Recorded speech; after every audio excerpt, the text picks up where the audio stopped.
What makes Bitcoin different from the other crypto altcoins? Let's start with the word altcoin. Every single cryptocurrency is called an altcoin because they're inferior alternatives to Bitcoin.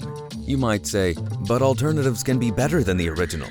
And you'd be right, if you were talking about cars with seatbelts being an alternative to those without, or crossing the country in an airplane being an alternative to horseback. In the case of Bitcoin and all its pathetic imitators, we have to ask one very simple question. What are these for? These being the coins in question. Bitcoin's answer is straightforward. Bitcoin is digital money that anyone can hold themselves without any third-party records, with a fixed supply of coins issued at an immutable, predetermined rate, which has been in operation for more than 13 years, with an uptime of more than 99%. The same cannot be said of any of the altcoins. All of them have come after Bitcoin. Thus, their network effect, the number of people that know and/or use it, is drastically smaller, by orders of magnitude in most cases. Their claims vary from the mundane, new coins issued every minute, to the absurd, our coin will be the gas that powers the world's computer. Bitcoin's aim is simple, to beat digital money in our modern digital age.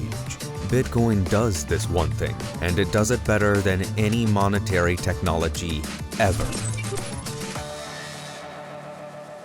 Bitcoin's desirable properties are functions of its monetary policy. For example, the only way to get more is through hard work, and that requires real energy.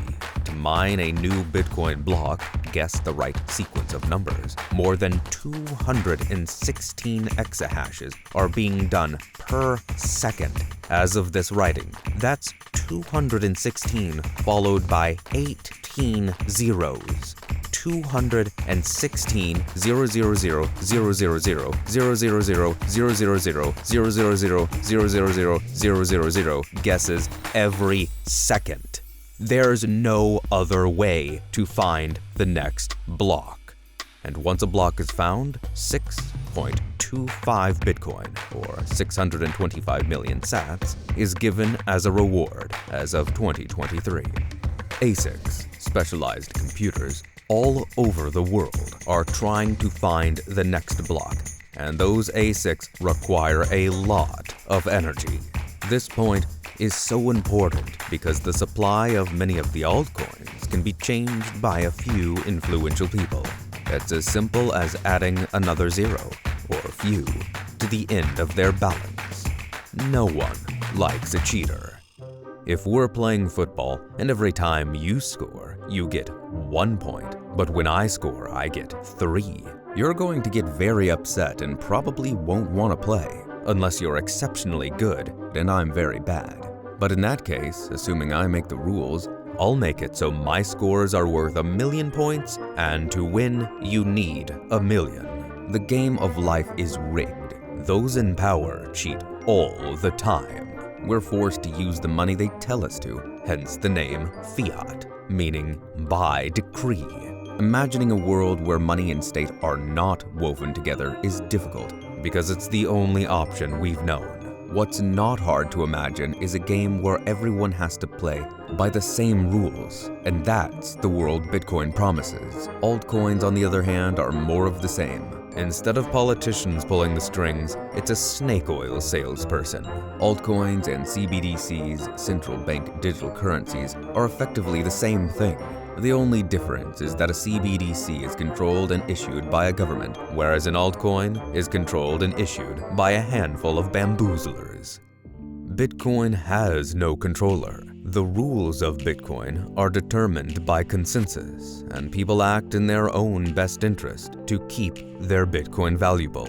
There is no person or persons that can give themselves more Bitcoin with the tap of a few buttons. Bitcoin's only issuer is the Bitcoin protocol itself, and as mentioned earlier, the only way to get more Bitcoin is to expend a lot of energy guessing. Anyone can propose a change to Bitcoin, but if you want to dilute the value of everyone's Bitcoin for personal gain, few will agree.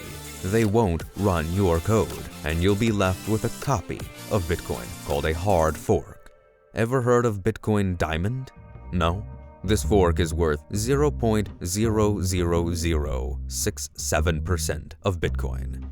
It's been said that if something is too good to be true, then it's probably a lie. Many of the promises made by altcoins range from pointless to absurd. Civic Token tried to put your identity on the blockchain, but offered no advantage over government-issued IDs, was never used by businesses, and was basically just a pump and dump. Dogecoin was literally created as a joke and has an inflation rate worse than most fiat. The founder rage quit when people started taking it seriously, and Elon Goat is a token on which the entire value premise rests on making an idol to Elon Musk and hoping he likes it, or tweets about it, or… Honestly, it's not clear what the token is meant to do. Bitcoin's promise has always been the same. Money for anyone, everywhere, controlled by no one, anywhere. Beauty in simplicity.